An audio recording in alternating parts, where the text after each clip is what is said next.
faz-se necessário evidenciar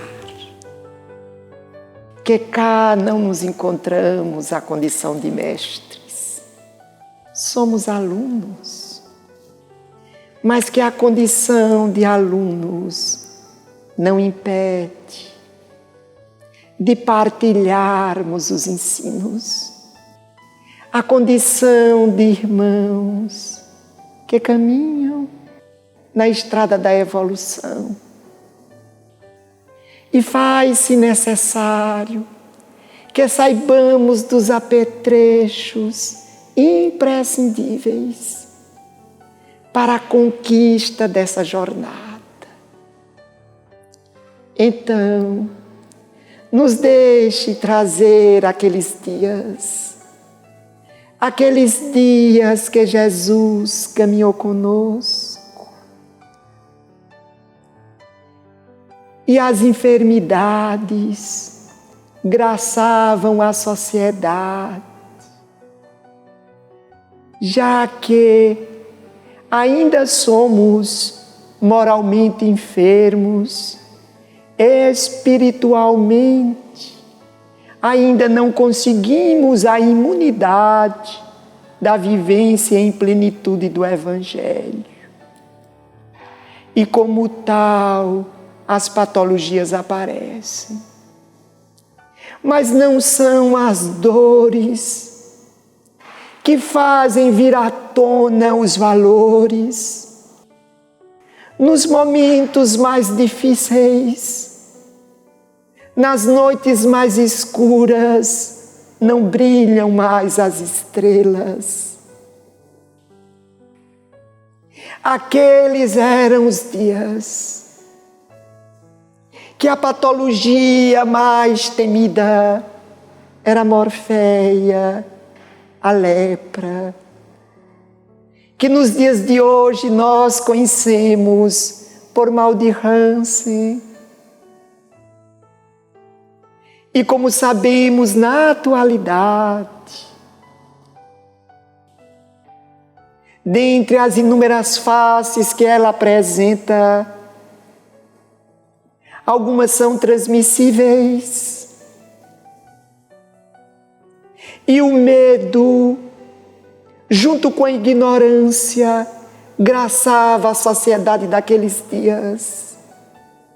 Aqueles que se apresentavam enfermos eram banidos das cidades. As cidades tinham muros.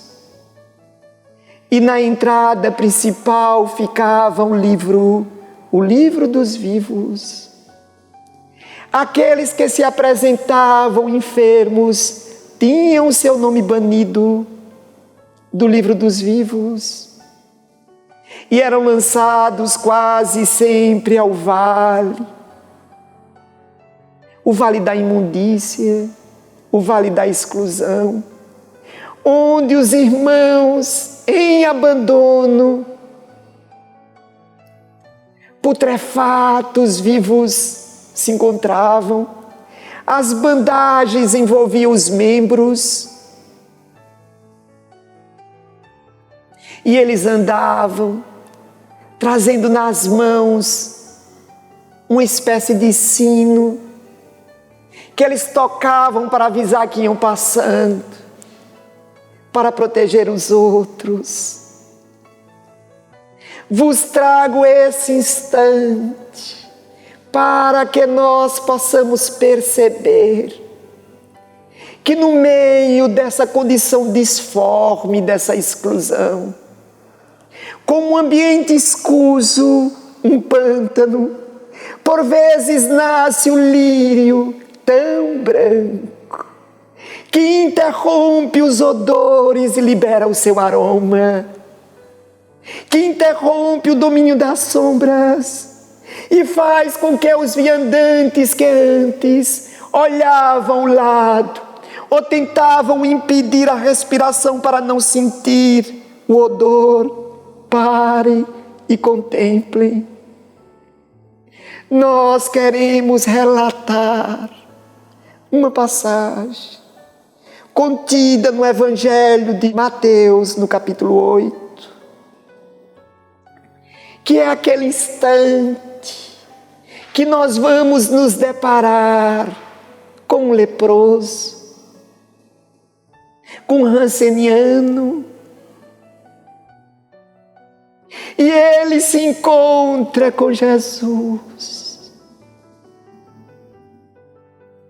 E vem uma das maiores declarações que perpassa o tempo e chega aos nossos dias. E ele, olhando para Jesus, diz: Senhor, se quiseres, tu pode tornar-me limpo.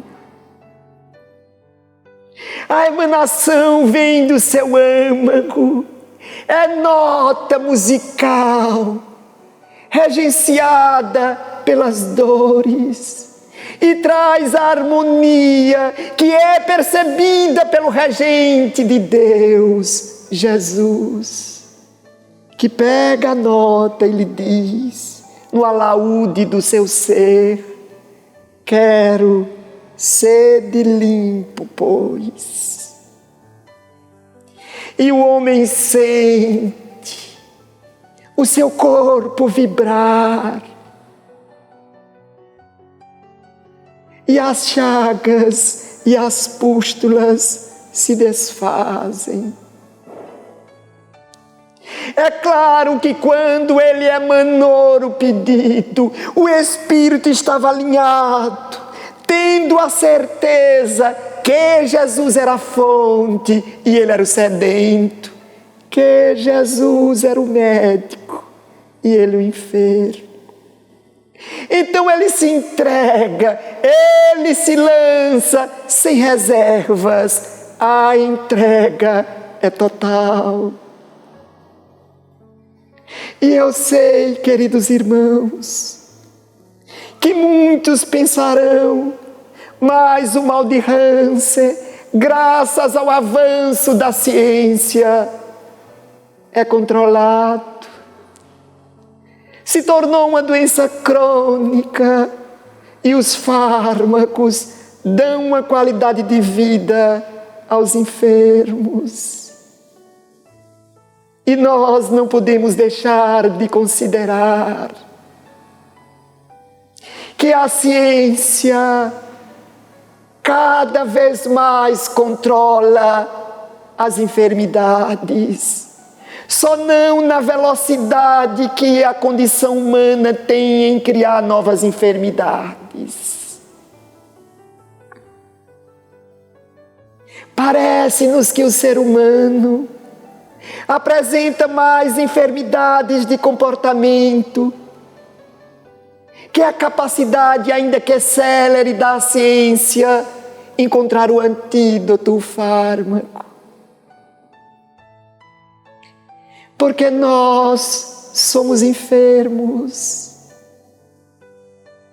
Só que o ser odierno, com tantas dificuldades comportamentais, trazendo em seu íntimo tantos charcos, tantos pântanos, o intelecto voltado para urdir, para tramar, a busca pela evidência fez com que ele se esquecesse a sua pertença, a condição humanitária, e não se importa com os demais. Qualquer um pode dizer em sã consciência que o homem ainda somos enfermos, mas falta-nos o comportamento daquele chagado, falta-nos atirarmos-nos aos braços do Cristo sem peias, sem reservas. Porque nós conseguimos decorar, intelectualizar o Evangelho do Mestre, mas não internalizamos. Jesus por nós é aceito com reservas. E precisamos nos atirar. Quando nós nos reportamos àquele homem, nós estamos falando de fé. Fé. Um monossílabo tônico, porque é terminado na letra E.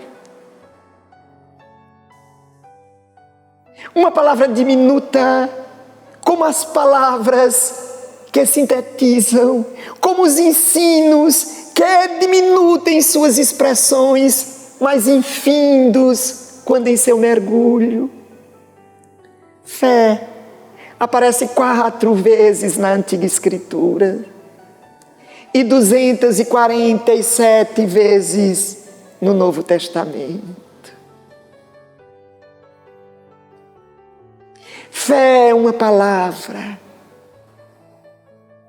que tem, como todas as palavras, a vinculação a uma origem, a sua etimologia, ou a palavra latina fides, de fidelidade, ou a palavra grega soteria, que quer dizer acreditar, ter crença, confiar. Nós, queridos irmãos, parece que nem percebemos. Aqueles que se dizem descrentes, eles estão falando especificamente da crença em Deus, que poderíamos dizer é estudada à parte, porque pede uma dimensão de compreensão. No curso de teologia, é estudado através da soteriologia. Porque todos nós acreditamos. Por exemplo, nós acreditamos no motor do carro, no volante, que nos movimentamos, porque senão não entraríamos nele. Nós confiamos no homem que dirige o veículo coletivo sem conhecê-lo, porque nós entramos com a nossa família e curtimos a paisagem enquanto o veículo se desloca. Nós confiamos no fármaco que vai combater a dor. Nós confiamos naquilo que ingerimos, confiamos no trâmite intestinal. Nós confiamos nos sentidos. Nós confiamos no padeiro, porque ingerimos o pão totalmente despreocupados. E há que se ter uma confiança. Nós acreditamos na capacidade de criar.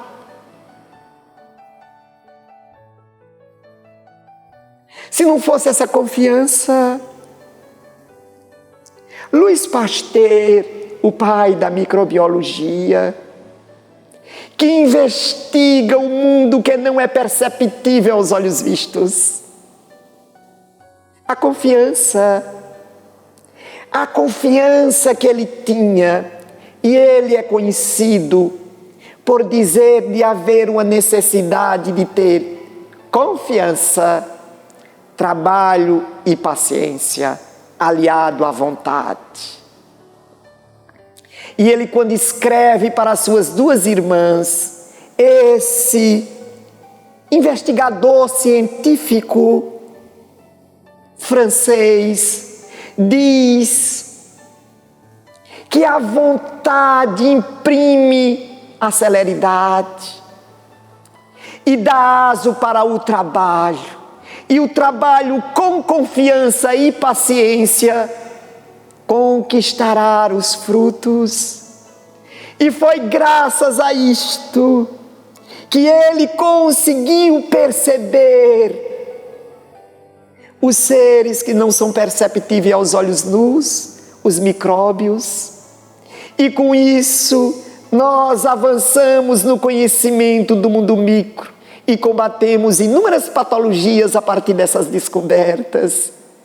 Vede, ele investigou o que não se via e conseguiu mapear. Mas nós poderíamos pensar em um brasileiro, Albert Santos Dumont, que é interessante quem o conhecia, para nós o pai da aviação. Mas atesta os homens que todas as vezes que ele tentava um balão dirigível, ou vencer a resistência da gravidade, sabendo para onde se deslocava, e aquilo que seria futuramente um avião, aquela aeronave, aquele aeroplano tombava, ele já estava pensando onde podia melhorar, nem se preocupava com o que dele ia se quebrar. E cada novo voo, uma nova certeza. Esses grandes homens, porque nós poderíamos trazer Thomas Edison. É célebre essa história. Este empresário estadunidense que descobre o filamento da lâmpada elétrica e que narra que ele, para descobrir, tentou mais de 1000 vezes. Atesta-se que certa feita ele estava já com mais de 700 tentativas, quando um amigo chega para um bate-papo comum em um passeio e diz: Edson, o que faz? Ele diz: eu tento descobrir. Ele diz: não me diga que ainda é o mesmo filamento. Ele disse: claro que é. Quantas vezes já tentastes? Mais de 700. E então, não está na hora de desistir? E ele disse: mas como, se eu já estou 700 vezes mais perto de descobrir a conquista, a descoberta? Como poderemos chamar essa confiança, essa busca, essa crença? Porque nós, queridos amigos, temos nos permitido a desconfiguração de quem somos. Temos perdido essa questão humanitária e não acreditamos mais no outro. Não confiamos mais no ser humano. Nós acreditamos mais na aparência, na evidência, no poder, no status, de que no ser imortal, que vai transcender a este momento. Porém, quando nós falamos em crença, em fé, dentro do ambiente de salvação, tudo se modifica. Porque quando uma pessoa se diz ateu, ela não acredita em Deus. Triste descoberta esta nossa, que para sermos felizes precisamos retirar Deus. E porque estamos no mundo em que as pessoas se deixam levar, nós gostaríamos de atestar que não é fácil ser ateu. Imaginemos, pois, aquele que não acredita em Deus tem que saber que sua filha querida, que seu parceiro, que sua esposa, que sua mãe vai morrer e em nada transformar-se-á. E ele não vai ter esperança de reencontro. Que diante de uma enfermidade não tem a quem orar, porque não acredita. Mas a nossa proposta não é falar em quem não acredita. A nossa proposta é nos permitirmos acreditar, termos fé. E a fé nós correlacionamos quando dentro do ambiente religioso em salvação. Nós temos fé em Deus porque Deus vai nos salvar. Mas é necessário que nós nos permitamos questionar: nos salvar de quê ou de quem? Se não de nós mesmos. Se nós observarmos a terra, é um paraíso. O contraste de cores, a luz branca do sol cortando os prismas de chuva, transformando o arco-íris. Os pássaros, que nós não sabemos se são mais belos seus cantos ou suas plumagens. As flores, que igualmente nos confunde entre aromas e cores. As mais distintas formas de folhas, de cores. Os animais em pelagens. As cores, os encontros e o que destoa o ser humano. Então nós devemos entender que a salvação é uma proposta, antes de tudo, de modificação. Talvez em uma proposta prática seja: Senhor, salva-me de mim mesmo. Me modifique. Porque há uma necessidade de modificação para percebermos o que é a vida. Mais do que nunca, precisamos ter fé. Fé de que esse instante vai passar. Mas ter também a dimensão da necessidade dessa crise para a nossa modificação. Não deveria o homem querer que simplesmente este momento passasse e nós voltássemos da mesma forma que começamos. Há uma necessidade de mudanças. Porque Jesus é aquele que se entrega a Deus. Não há, queridos irmãos, como não se sentir impactado com Jesus. Jesus tem uma trajetória tão singular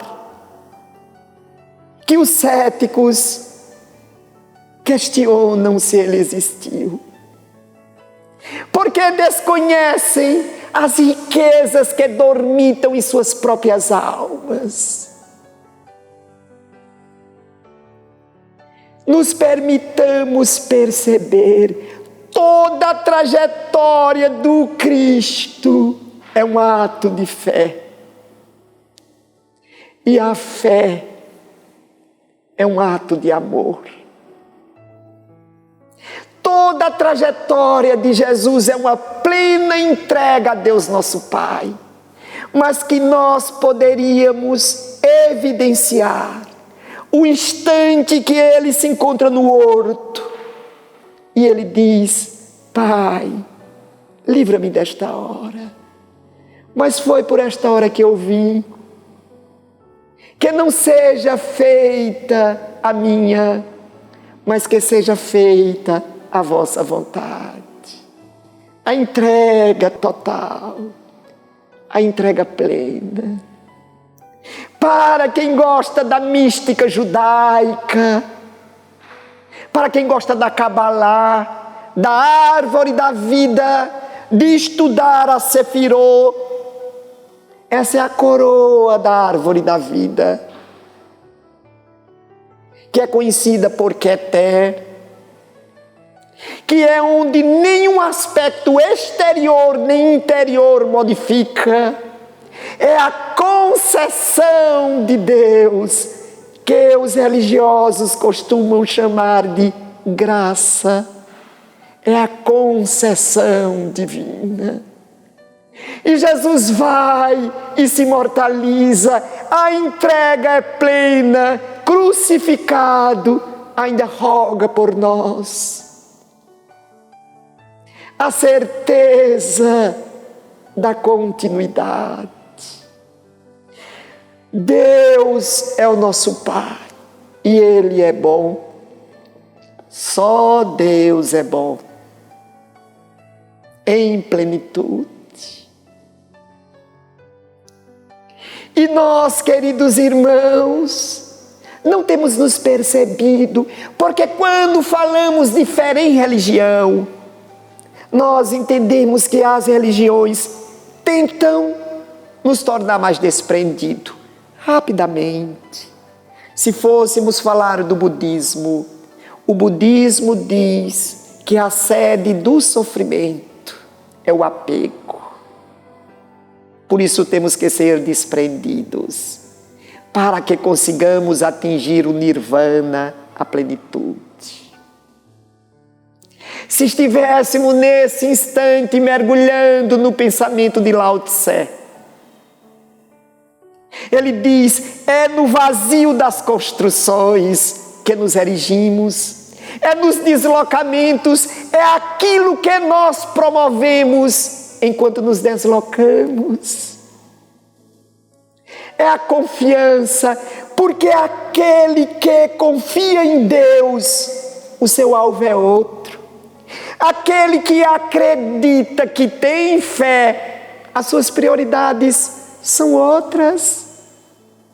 Por isso que nós pediríamos o silêncio que fala, para escutarmos o Cristo dizer, nos preenchendo em profusão, do que vale ganhares o mundo e perderes a alma. A nossa proposta hoje é para nós que acreditamos. Porque se nós acreditamos, por que não nos modificamos? Nós, queridos irmãos, somos cristãos do terceiro milênio. Não temos mais dúvidas quanto à imortalidade. Não titubeamos em dizer que a vida segue além da carne. E o que nos vem como um bálsamo, que aqueles que se amam prosseguirão se amando mesmo além da morte. Mas se isso já é professado pelos nossos lábios, já passa pelo nosso intelecto, por que não vivenciarmos? Por que não nos modificamos? Nos permitamos perceber. Vou trazer mais um personagem que vai se destacar. Qual o Ranceniano? É um centurião. Apenas para contextualizar, centurião era o chefe de uma centúria, então estamos falando de um romano. Uma centúria tinha 80 soldados romanos e ele coordenava. Na Bíblia vocês encontrarão que é o centurião que vem pedir pelo seu servo. E ele se aproxima do Cristo. E vem pedir a Jesus, para que Jesus socorra o seu servo. E Jesus se predispõe a ir à casa dele. Porque Jesus também é o exemplo, e não poderia ser diferente, da humildade. É o sol que oscula o pântano sem se tisnar. E aquele centurião lhe diz: mestre, eu também tenho servos, e eu ordeno e os meus servos cumprem. Minha casa não é digna que tu entres, mas se tu disseres uma palavra, daí mesmo o meu servo se encontrará curado. E Jesus disse: não encontramos, perdoe-nos. Em toda a Galileia, tamanha fé. Então, queridos irmãos, aquele homem que servia aos poderes temporais se renova diante do hálito rápido do Cristo. Nós, porém, vivemos há 2000 anos com Jesus, mas a nossa fé é tíbia.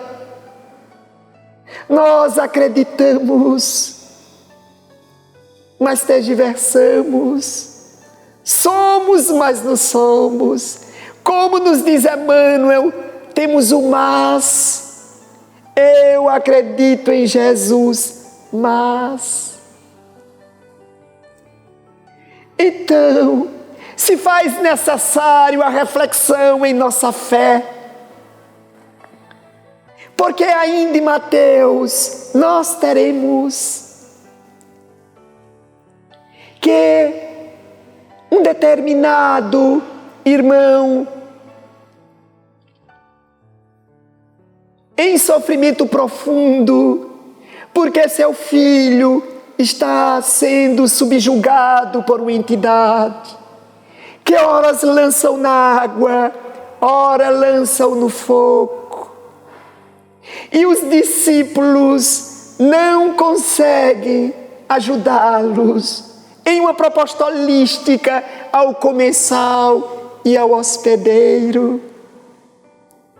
E aquele homem espera Jesus e lhe diz: Senhor, socorrei-me, porque eu roguei aos vossos discípulos e eles não conseguiram ajudar.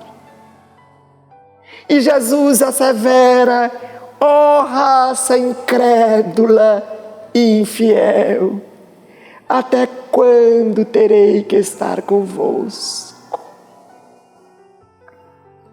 E nós vamos encontrar Jesus dizendo neste mesmo ensino: se tiveres fé como um grão de mostarda, pedirei às montanhas para que elas se arrostem dali, e elas sairão. Não, queridos irmãos, não poderemos nos dias de hoje fazer uma leitura superficial, uma compreensão literal. Nós, se tivermos fé, se tivermos a certeza da imortalidade, que o reino de Deus é conquista em nosso centro, nós então pediremos, com o esforço do nosso comportamento, para que saiam as montanhas de orgulho, de egoísmo, de inveja, de vaidade. Ainda que tenha as raízes multimilenares no espírito, a vontade férrea na imortalidade, arrancarão, assim como os ventos arrancam as árvores que não têm essa segurança, essa sustentação. Ah, irmãos amados, irmãos queridos, a necessidade que temos de aprofundar as nossas crenças, porque quando nós nos adentramos, nós compreendemos, e nós somos espíritas. E antes de falarmos dos espíritas, precisamos nos lembrar que aqueles que mais receberam, mais foram cobrados, serão cobrados. Porque Allan Kardec não poderia ser diferente. E porque não poderia, porque foi um espírito adrede preparado. Foi trazido para reger aquele instante que o iluminismo culminaria ou derrubaria as amarras do conhecimento científico. E no meio do conhecimento científico, que saíam as superstições, começaram a querer tirar a crença na imortalidade. E Kardec veio. Porque outros movimentos já tinham existido. Os que gostam de estudar a Bíblia vão asseverar que a fé por si só basta e fazem uma espécie de acareação entre Tiago e Paulo. Porque em sua epístola aos Efésios, Paulo diz que a fé salva, que a fé é a proposta da graça, que não é a obra.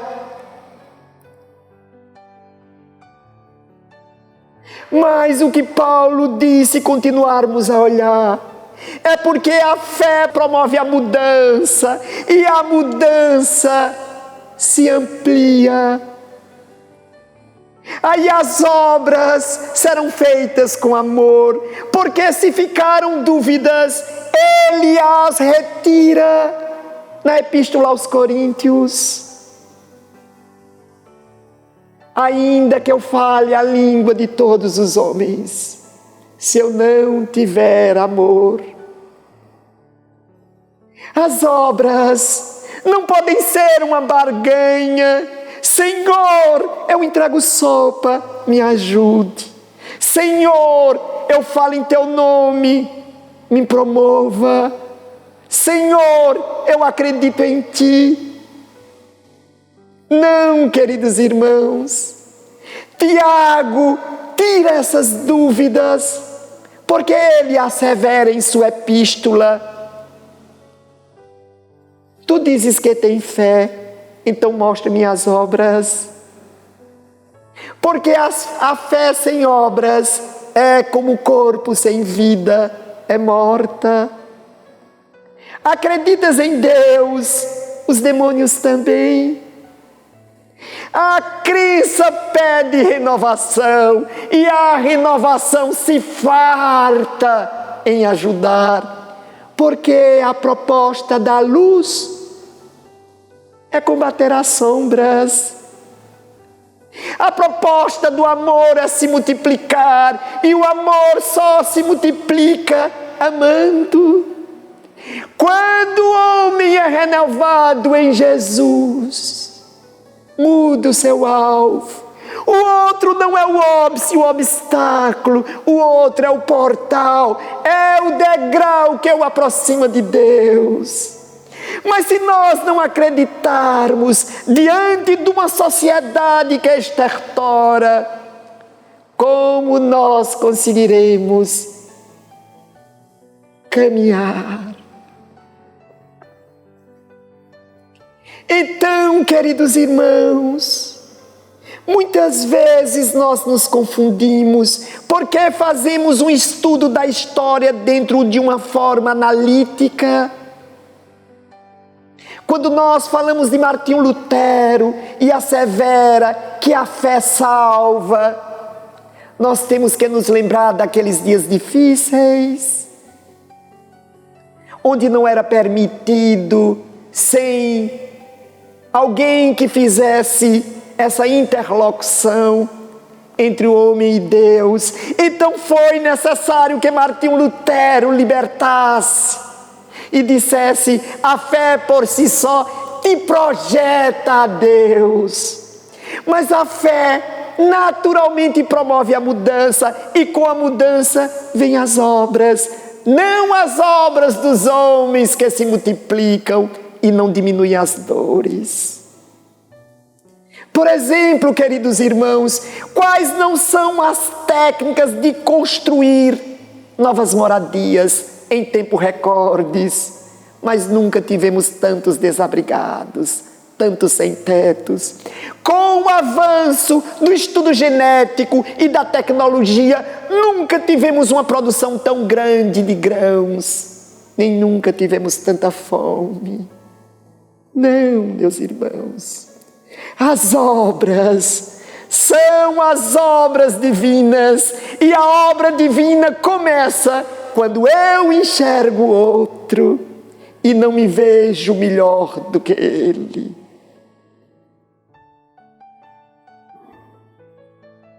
Então, queridos irmãos, para que todas essas dúvidas fossem dirimidas, vem a doutrina dos Espíritos. E Kardec, no capítulo 19 do Evangelho segundo o Espiritismo, intitula A Fé que Move Montanhas.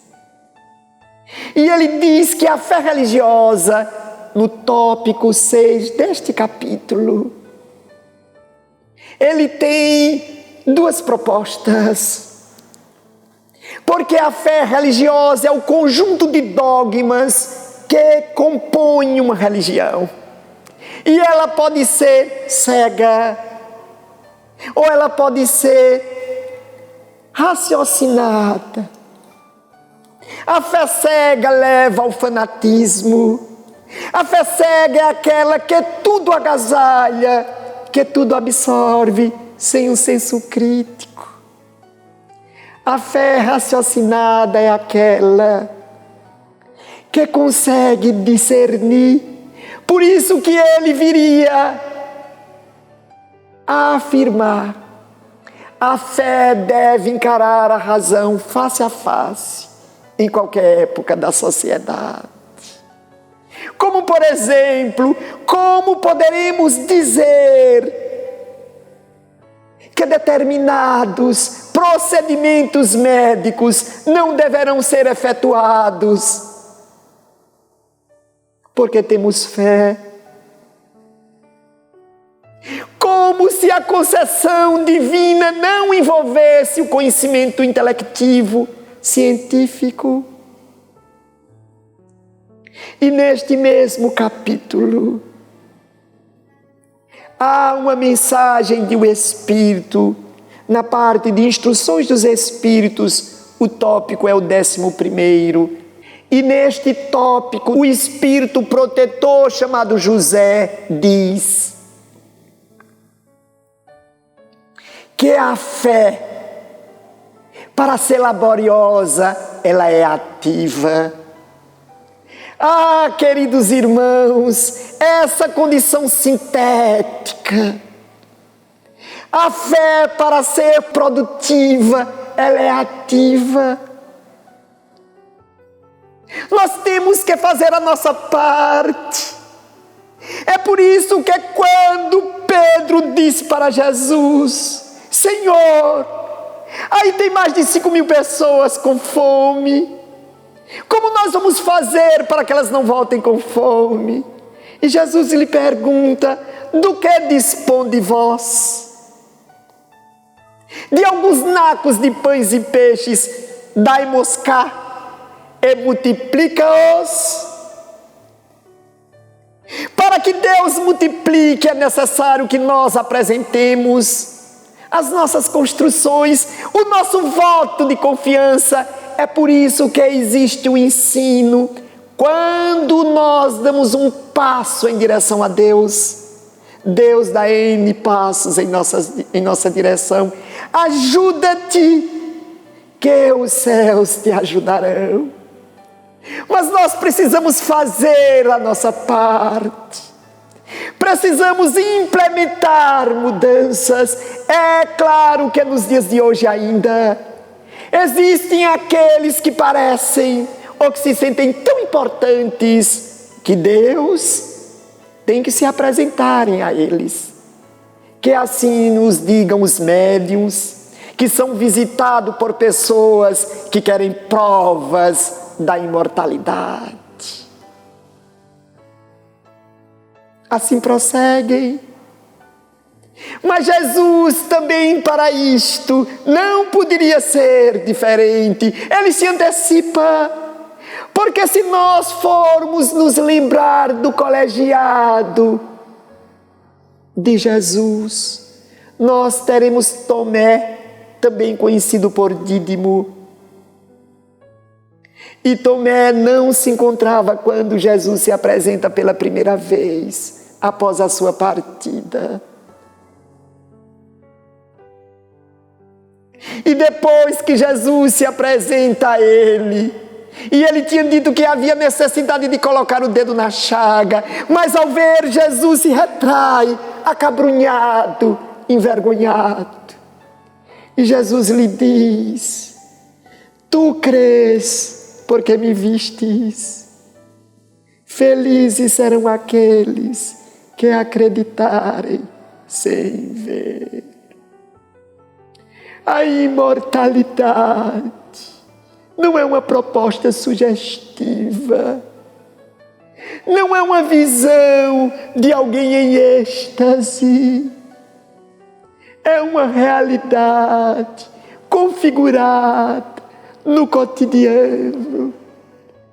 Quem em sã consciência não sentiu, não ouviu, não percebeu algo além dos seus sentidos físicos?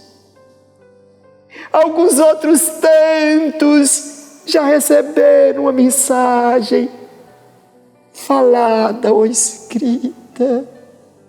A vida invariavelmente prossegue, mas a felicidade é consequência dos nossos atos. Não deveríamos priorizar as construções transitórias. Não deveria ser o nosso alvo a felicidade sensorial. Jesus, queridos irmãos, neste momento,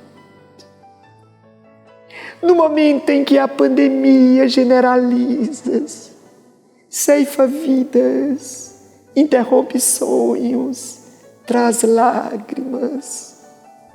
Porque enquanto alguns esperam indiferentes para que esse mau tempo passe, uma grande parte não terá mais a vida como antes, pela perda dos seus entes queridos, pela partida dos seus entes amados.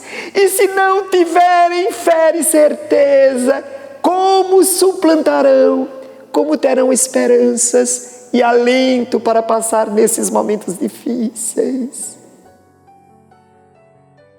A vida pede fé, pede confiança, e Deus nos dará certeza. Irmãos queridos, são dias difíceis, mas que nós possamos prorromper esse desajuste e asseverarmos: eu creio, e porque creio em Ti, nova pessoa sou. Que a divina paz de Jesus permaneça com todos.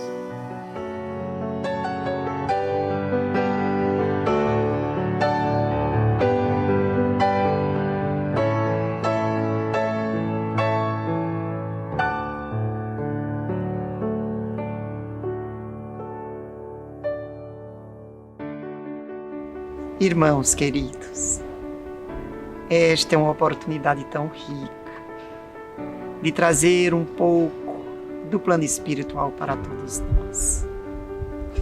Allan Kardec asseverava que o contato do plano espiritual com o plano físico é contínuo e está dentro das leis naturais. Ao longo desses dias, temos nos permitido perceber que o jorro de Deus é contínuo e que os espíritos continuam a debruçar por sobre a sociedade humana os ensinos de Deus. Tivemos a oportunidade de conviver com o irmão que nos trouxe um pouco do seu conhecimento, como ele próprio assevera no seu hábito de escrever.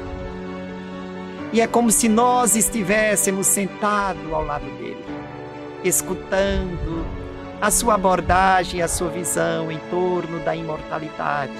E o que é mais importante, o que temos que priorizar quando estamos na carne. Porque ele também pela carne passou, porque ele também experienciou as dúvidas, porque ele também priorizou outros valores, vem nos falar do verdadeiro caminho. Passado este, ele então veio nos falar da permissão do alto para nos trazer este livro, que agora nós apresentaremos a vocês. Novas cartas e outras crônicas. E é interessante que quando nós perguntávamos como iria apresentá-lo à sociedade pelo nome, ele sorriu brejeiramente e nos disse que o nome de Percy pouco importa. Importa se os valores trazidos estão devidamente alinhados com o Evangelho, portanto, dentro da codificação espiritista. Que vocês possam desfrutar da companhia deste irmão e sentir a sua forma de pensar nessas cartas, nessas crônicas. É como se ele estivesse dividindo o conhecimento com todos. Uma boa leitura, muita paz.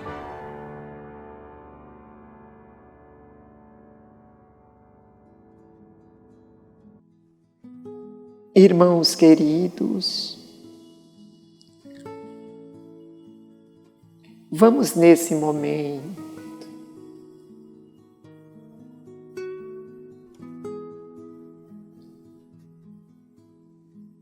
buscarmos o contato mais profundo com Jesus. Os trabalhadores estão reunidos, conectados com o alto. Os familiares, os parentes e amigos, envolvidos pelos fios dos sentimentos. E a misericórdia do Cristo nos torna um só grupo, ou nas palavras daqueles dias, uma eclesia. Vamos então fazer a nossa prece para sentirmos os eflúvios que são emanados, trazendo esperança, alento, sendo fármaco, contagiando. Senhor Jesus, trazemos as nossas chagas morais, as nossas pústulas, tão percebidas nas exclusões, nos descasos, na indiferença. Somos enfermos e reconhecemos. Ó Mestre, se Tu quiseres, Tu pode nos tornar limpos. Nos ajude, Jesus. Estamos cansados dos nossos próprios erros. Que a Tua doce luz e a Tua infinita paz chegue aos enfermos de toda ordem, aos entubados, aos que se encontram nas UTIs, nas enfermarias, nos leitos.